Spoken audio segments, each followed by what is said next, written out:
Abel, before we really get going on this episode, I have this brand new, just arrived in the mail, syringe full of upgraded glutathione force. I thought it was stem cells or something like that.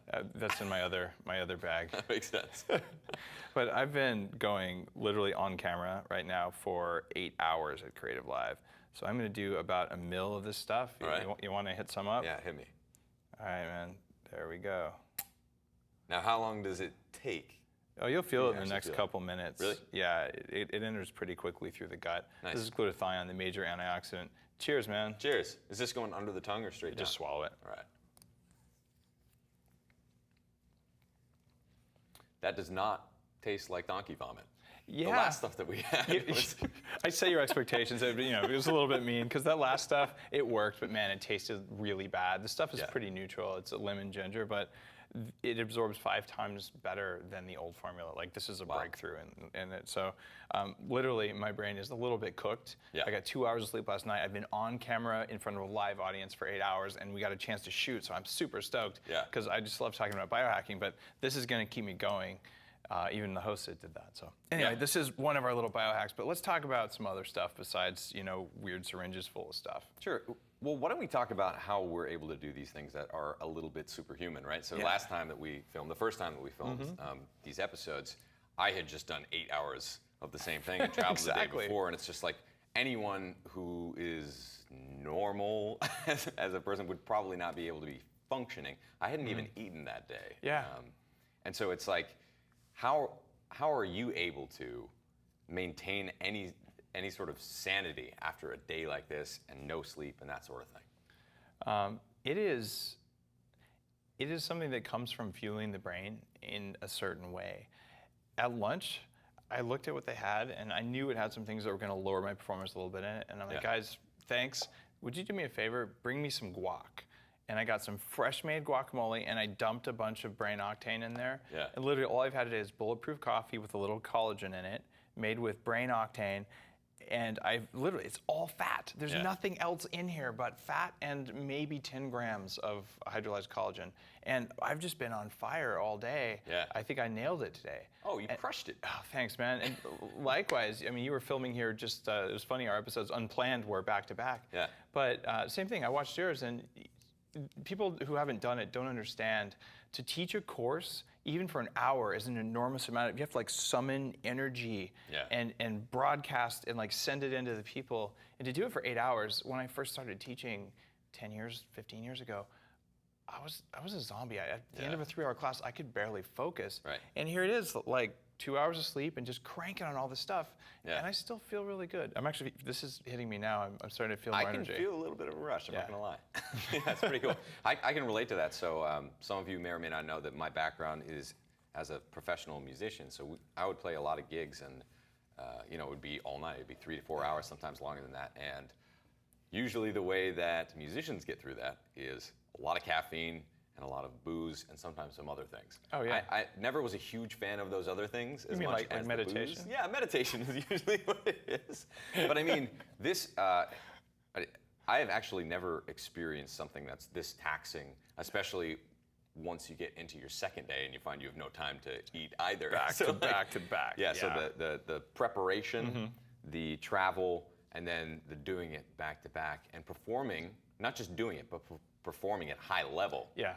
How do you maintain your energy, not just get that, you don't just summon it, but how do you keep it while you're presenting all freaking day? I think one of the tricks, and this is going to drive some other presenters nuts, don't eat too much. Yeah. I ate easy to metabolize things. I did have that guac as a refuel, but it was literally 0 carbs, and that was by design, because I know that if I introduce a lot of protein or a lot of carbs, I'm going to start feeling it as the blood goes into my liver and it goes away from my brain. And as it is, I didn't even have more than a cup and a half of Bulletproof coffee. Yeah. I'm not over caffeinated today, and I have a confession to make. Since I had to redo my content last night because we had some last minute stuff, I got 2 hours of sleep. Yeah. So on days when I really have to bring it, I did this on London Real and told people about it as well. I took 1 milligram of nicotine 3 hours ago. Really? In a lozenge, yeah. It's a little micro lozenge that doesn't have bad sweeteners in it. And I break the smallest dose in half and put it under my lip.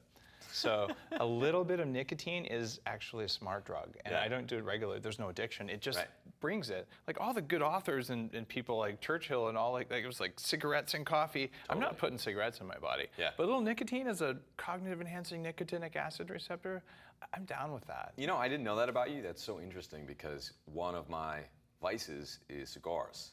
And I don't really think of it that way. What I do when I smoke a cigar is I sit out on the front porch or oftentimes on my roof, like in the sky, and I take my notebook, and if I'm starting off completely stressed with no ideas, about a quarter of the way in, all of a sudden it's just flowing, and like all of a sudden I have the strategy for my next business completely fleshed out because it's something is working in there, and it's the nicotine, but it's more than that, it's the clean nicotine. It's not chain smoking cigarettes that are full of nonsense. This is like hand rolled, best cigars I can find. Sure. We've been doing this for a really long time, and what's interesting is, you know, I looked at some of the statistics, and some of these substances that we've been using for a long time have been completely vilified, I think, because of the lowest common denominator, as opposed to the substance itself. So it's not really the nicotine.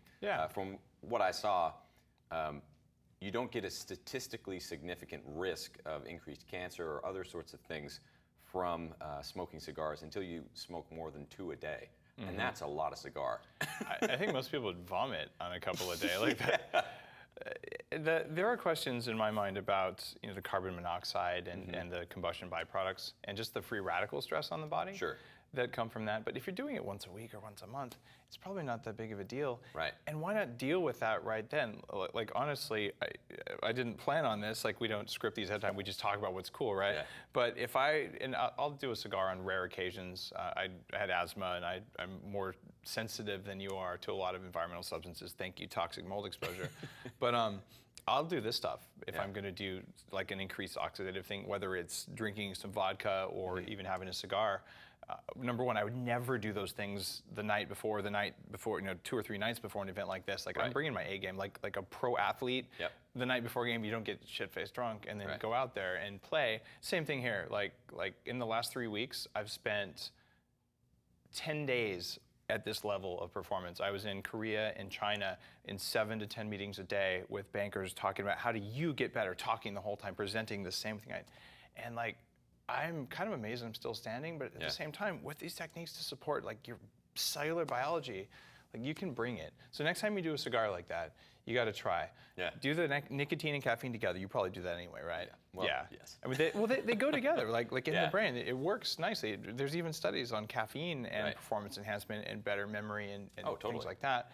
And when you counteract the effects of the carbon monoxide and the free radicals there, heck, you could probably even add a little extra oxygen. So take a hit off your cigar and breathe some oxygen from an oxygen generator, but don't do it at the same time. I hear that's messy.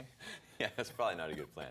So this gets me thinking of the way that most people think about substances in their body is that anything that is foreign is bad for you.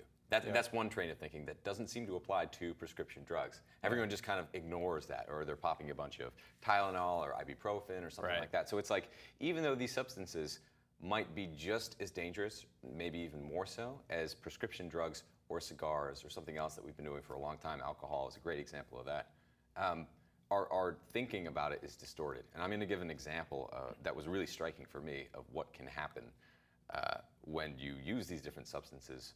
And there's no causality in this necessarily, but it was definitely like a case study. So my girlfriend Allison, we were at her folks' house for the holidays, and we went to go visit her grandmother to say, Happy Christmas. Right. And it was totally cool. She also has a great aunt, and they're sisters. They were always best friends. Now her grandmother has been in a home for a long time. She was on statins and a number of prescription drugs for decades. Especially as she got older. Right. She has Alzheimer's and really can't. She acknowledges that you're there. She can kind of say hello. Well, the one thing that she can do is sing along. She still, remembers melodies. That's the one way that you can actually like wake her up and get her moving. And her sister, who is actually older, looks a lot younger. And she's actually a little bit overweight. She's been a smoker, like a chain smoker. She finally stopped a few years ago, but for her entire life. And she is lucid. It's insane, like the things that she remembers. She's talking about when they visited Paris in 1942, and she's, still like not completely independent, but in her old age is one of the most lucid people I know. And her lifestyle was such that she avoided prescription drugs and was a chain smoker. And then the person who kind of like followed traditional medicine seems a lot older than she actually is. And I just thought that was such an interesting example of what can happen, even if you try to live the life that maybe your doctor says you should. Wow, it makes sense. One of the oldest people living had one shot of brandy, and I'm not generally a fan of alcohol as a performance-enhancing substance, but when you get older, like probably past 60, brandy, and actually any alcohol, but particularly the cleaner ones, the ones that are filtered and all, they enhance mitochondrial function for a brief period. Yeah. So it's kind of like the carburetor starter you spray in your engine that like burns really well to get it going. It actually has that effect, and that's why remember the old like cartoons. There's like the big dog who digs you out of the snow with a barrel of whatever vodka or spirits or whatever's in there. It actually does warm the body. Like there's a flushing mitochondrial ATP effect there.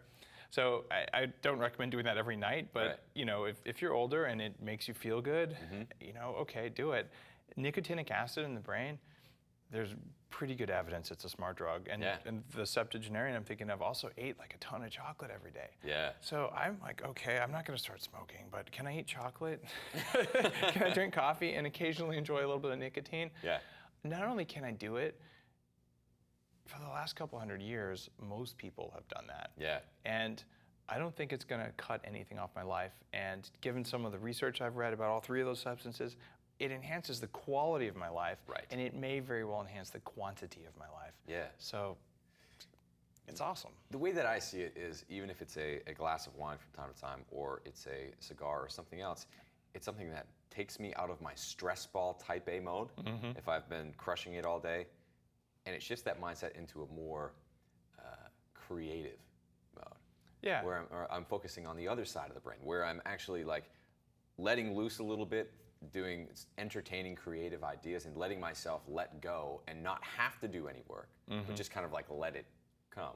And that can be immensely useful for that kind of state change, especially when you get to the later half of the day. It's amazing what a little bit of relaxation will do.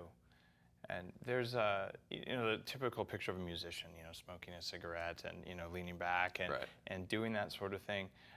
I've talked to a lot of ex-smokers who are musicians, and they all say like I lost something. I lost a creative spark here. Yeah. Like there was something I used to do, and the question is always, was it the relaxation, or was it not? Was it some actual biochemical thing? Right. And I think it's both. Yeah. Like it's the ritual that does it. Yeah, I can totally see that. So I think we're almost out of time, believe it or not, for this one. But man, I can feel that. I haven't been talking about I don't mess around with this stuff. It's like, I can almost feel it in like my brain stem. I feel a little bit warm. Yeah. It feels good. There's a reason I take this stuff, man. Like if you can't feel it working, it's not bulletproof. Yeah, it's totally cool. So why don't we talk about, is there, for the hack of the day, is there a way that people can do this without this specific product kind of naturally, or do you need it? You can take N-acetylcysteine plus vitamin C. Okay, this is the classical way anti-aging people have been doing it for 20 years. The problem is it's enzyme rate limited. These are the raw ingredients for this amazing substance, a very complex molecule called glutathione. So you take these things, you get sulfur from the cysteine, the liver makes it, but it only makes as much as the liver is capable of making. The cells themselves also produce a little bit of glutathione, but they also consume glutathione. So with the raw materials, you get up to a certain level, but if you want to get beyond that, your choices right now are intravenous, or if you take a glutathione capsule, which is quite expensive actually. Glutathione as a raw material is expensive. You digest it. It just turns into cysteine in the gut, so it's a total waste of money. So to date, the only ways I know of to raise your glutathione are that way, which works to a certain amount. You can do ozone therapy, which involves putting ozone in various bodily areas, like the ear canals, and you can inject it and do other things. But what that does is that stresses the antioxidant machinery in the cells, and in response to the stress, they increase glutathione. But that's actually more work. So this delivery system, like putting glutathione inside fat to make it go in, works. But even then, the size of the fat is a big variable, so a lot of it doesn't go in. This one is a pharmaceutical delivery system, which is made out of MCT oil plus a lactoferrin, and it's a patented process for getting big pharmaceutical drugs into the gut. I'm not interested in getting big drugs into my gut, but I want to get an IV of glutathione without a needle or anything else. This is the best I could do given everything I know and all the other smart people I know, and you felt it, and we did not prearrange this. Yeah, like you'll feel it for a while, and your sleep tonight will be different too. Like awesome. You want to dream. Yeah. This stuff before sleep makes you dream. There's shamans who do this stuff to be better shamans. Like it's amazing. So, that's cool, awesome. Man. Well, we're out of time. Thank you so much for joining us. We'll see you guys next time.